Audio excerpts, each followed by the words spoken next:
Hi, everybody. It's the show with Ron. I'm Ron, and we're here to add context and commentary to the headlines so we don't have to go down swinging in somebody else's fight. They all want you to march in their parade, but let's see what's really going on in the world, if we can.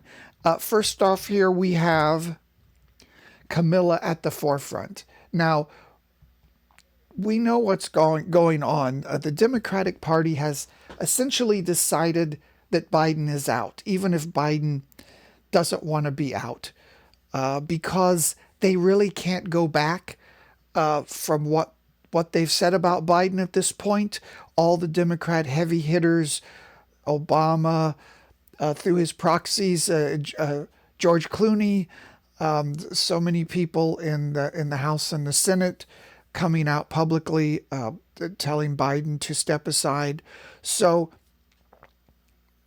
they really couldn't say later on, well, Biden's going to run anyway, and now we think everything's better than ever again, and we're with him. They've already pulled the pin on the grenade, so to speak. So Biden's going to be out one way or another, and that puts Kamala Harris in the forefront again. And she the first two, I don't know if you remember, but the first 2 years of the Biden administration, the media and the left-leaning media, most of the major outlets really went hard on her in a way we haven't seen them go hard on any vice president maybe since Dan Quayle back in the 90s. That was the vice president of George H.W. Bush, where he was relentlessly mocked for being dumb or not sharp. And in the case of Kamala Harris, and you can find these on YouTube as well. There's endless videos that are mocking the way she answers questions, her famous word salad, where this long, weird, meandering way she speaks, her uncomfortable giggling when she starts out to answer a question sometimes. But it seemed, and also the other thing was the turnover in her staff, meaning she's supposedly very, very difficult to work with. There was even the case of the idea that how could they move her aside out of the vice presidential position a couple of years ago, saying they could get her appointed to fill in a slot of one of the California senators. Or was it Feinstein who died, and put her in there, and that would give her a face-saving way to be moved out of the vice presidential position. Because even back then, everybody knew Biden was, he was kind of senile, and not really up for maybe a whole nother full term. So it was thought the Republicans would say, you're not voting for Biden, you're voting for Kamala Harris, and put her on the hot seat. So even back then, they were worried about the Biden situation. So now I have heard her, of course, in the couple years up to the election, the media's gone silent. They're no longer attacking her. But I have heard her speak recently. She sounds a lot better, a lot clearer. Clearly, she's working on her delivery and how she responds to questions. And certainly, any change away from Biden to another candidate at this point does represent a risk for Trump and a new start for the Democrats and a chance for the Democrats. Because right now, we have known quantities. We know where Trump is and we know where Biden is. So, it's a danger for the Democrats to start switching around to say that all of the votes so far in the primaries were pointless. It sort of pulls the veil off the American primaries. Both the Republicans and Democrats can set up the primaries in a way to get the candidate that the backroom people want in there. And for instance, one of the best examples ever was this year. The first primary was the Iowa caucuses, the first part of the primary. And usually Republicans and Democrats hold that on the same day. And that's always been a chance in the past for maybe outsider candidates to rise up and stake their claim. So it had already been decided that they didn't want any challengers for Biden. So they moved in a very kind of not quite unprecedented, but unusual. The Democrats moved the Iowa caucus from being their first primary to later on to one of the Mega Tuesdays. So it was subsumed in a lot of other primaries. And that prevented any other challengers from Biden from being able to show themselves and build up a base early on. So again, if they just decided, which they will, that Biden will step aside and they'll either have an open primary, a new set of somehow primaries or whatever, or have the open convention where it's decided in the convention. Now, all of this is totally legal, and it is the case that the parties do game the system, but it does. A lot of Americans just think, well, voting is voting, and I put my vote in, and it's all free and fair. But there's a lot of string pulling behind the scenes for these things, and there always has been. So, yeah, I'll be interested to see how she could stack up against Trump. And the Trump campaign certainly will be hoping that Biden stay the course and stay in the race.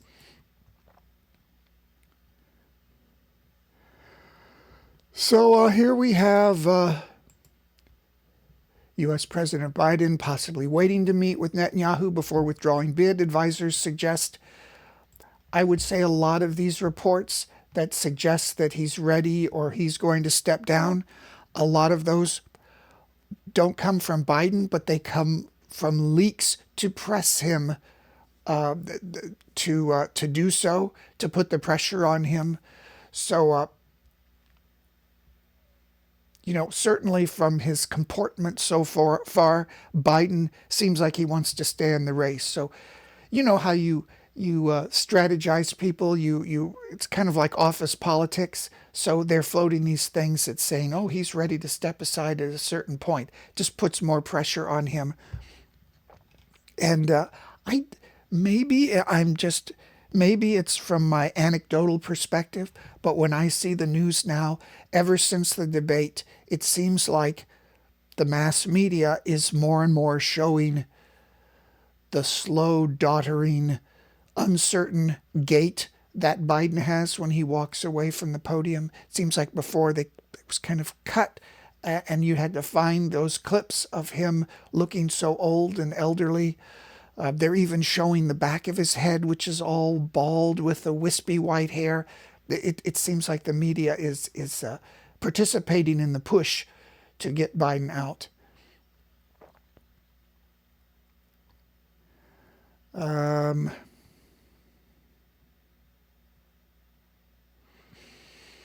Okay, here's the interesting thing right now.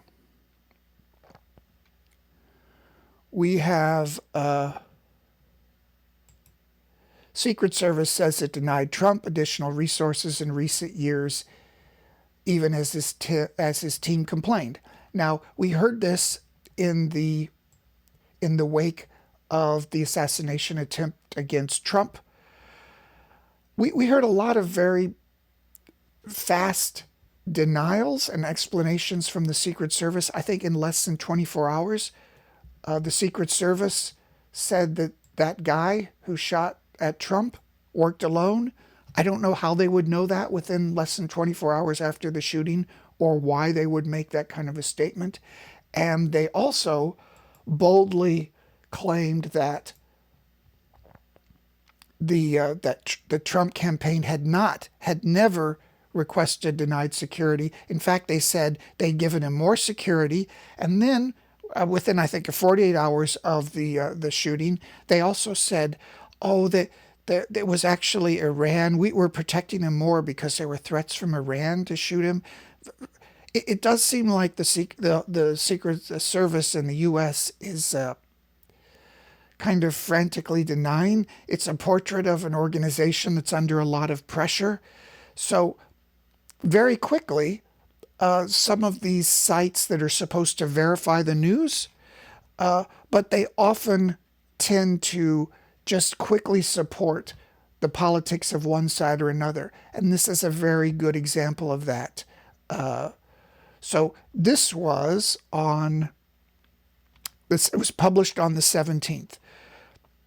The Secret Service had already denied that they had resisted more protection for Trump, and so this organization here was willing to tell people that, again, Trump or Trump's people were liars.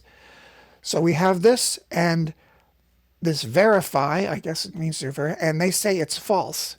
Now here we have a few days later, and even CNN has been forced to admit this is actually true, and the Secret Service, in another a devastating hit for their reputation, has had to say that indeed it denied Trump additional resources. Of course, this is on top of, we heard after his initial conviction for those felonies in the documents case that Congress was going to try to take away all of his Secret Service protection. So all of this it doesn't really look good in the way they've dealt with the situation for protection with Trump, especially with all of the very incendiary language about him. And this fits into another idea with who's going to take over for Biden, in that I have heard rumors that there's a lot of people, maybe even Kamala, do not wish to take over for Biden, do not wish to run against Trump, that the smart people, the odds makers, the people with the long vision have already decided there's going to be a Trump presidency. Most likely. That's probably a safe bet. A lot can happen between now and then.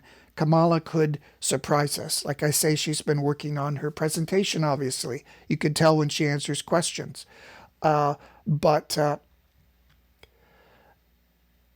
ultimately, these people have a lot to gain. Kamala can think, I could be president someday. People like Gavin Newsom, Democrats, if they run this time in a race that is doomed, or they suspect you just really can't win because of a public surge of support for Trump, because of the assassination, it's allowed Trump to sort of recompose himself. He was really disciplined in the convention. Even in his acceptance speech, he didn't really talk about policies. He just rambled on with thank yous to people. It's sort of like, I'm above that. I let other people talk about the policy. It's a foregone conclusion. That seems to be the way the Trump side is taking it. And there was remarkable discipline after the assassination attempt by Trump, to just let public opinion brew in his favor and let the whole circus about getting Biden out just let that work on his own, instead of Trump stumbling into there and saying something crazy and incendiary, which he's usually done in the past. So what this means is that Democrats who might want to run, the Gavin Newsom, Kamala, if it's a foregone conclusion or it's a good chance you're going to lose, that means you're sort of finished as a mainstream political candidate. So they might say, I'll just sit out the next 4 years of Trump and run in 2028. They can see, the only thing, you might see some polls that say that Biden's ahead one or Trump's ahead one. It only matters, I think it's Pennsylvania, Michigan, Wisconsin. Those are the swing states. Because of the way the Electoral College is, most of the states are going to be either Democrat or Republican. Whoever wins Pennsylvania, Michigan, Wisconsin. That's what we call the Rust Belt. Those are states that have lost all their jobs. They sent them overseas to China, and it hasn't caused China to become more democratic or more linked into the world system. China's saber rattling, trying to take over its region, virtually at war with the Philippines. They just laugh at our free trade and they say thank you for all those jobs. So when Democrats look at that, they might say, well, maybe it's not the thing to go up against Trump and his fist shaking photo. It's That's now become iconic in the American culture. So it does seem like a really unprecedented situation here. The assassination attempt, the convention, and all the while the Democrats turning on Biden and trying how to replace him, or if anybody really wants to replace him. But you know, I also wanted to say something about the vice presidential pick of Vance. The media did make a lot about, oh, he previously opposed,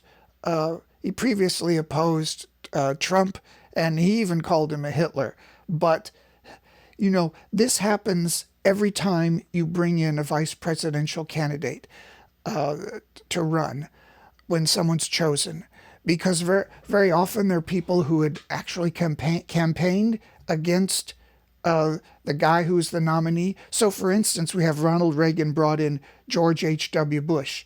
And George H.W. Bush, when he was campaigning against Reagan, or at some point in the past, he had called his economic policies voodoo economics. So the media always made a big point of that, like they hate each other, or Bush is a hypocrite, in the same way they say, well, now Vance is working with this guy. This always happens in primaries. In primaries, there's lots of harsh words, and then at the end of the day, everybody's a politician, and they all get together.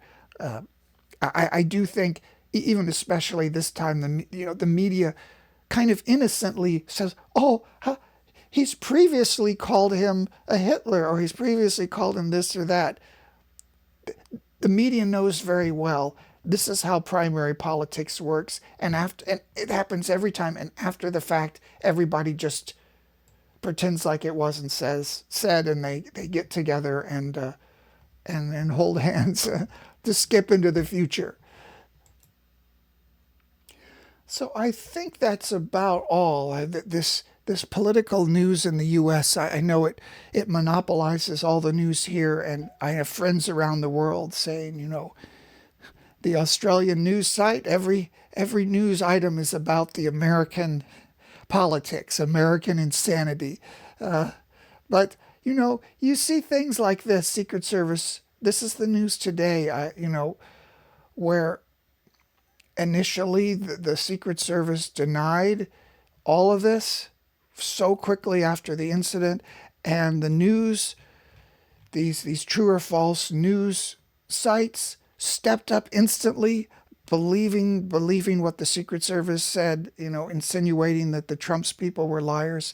This is why we need my YouTube site. If I could be so presumptuous, it's important to have this context and commentary, because it's so easy to go off half-cocked and fight for somebody else. They all want you to march in their parade. So let's be sensible, and let's look at this news. Come back, like and subscribe. I can't get these easily monetized because I mentioned Biden or Trump, and they're instantly considered an election advertisement.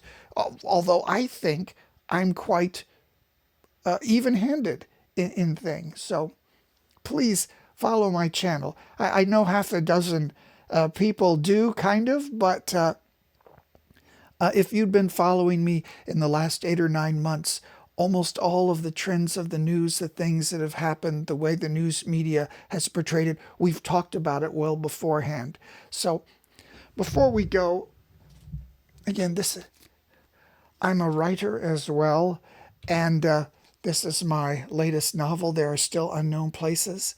It taps into almost some of the themes that I talk about on the channel here. There's a sort of a disillusionment with the modern world, where you want to step back and see what's really being said, see if you can understand things, but then maybe ultimately you can't.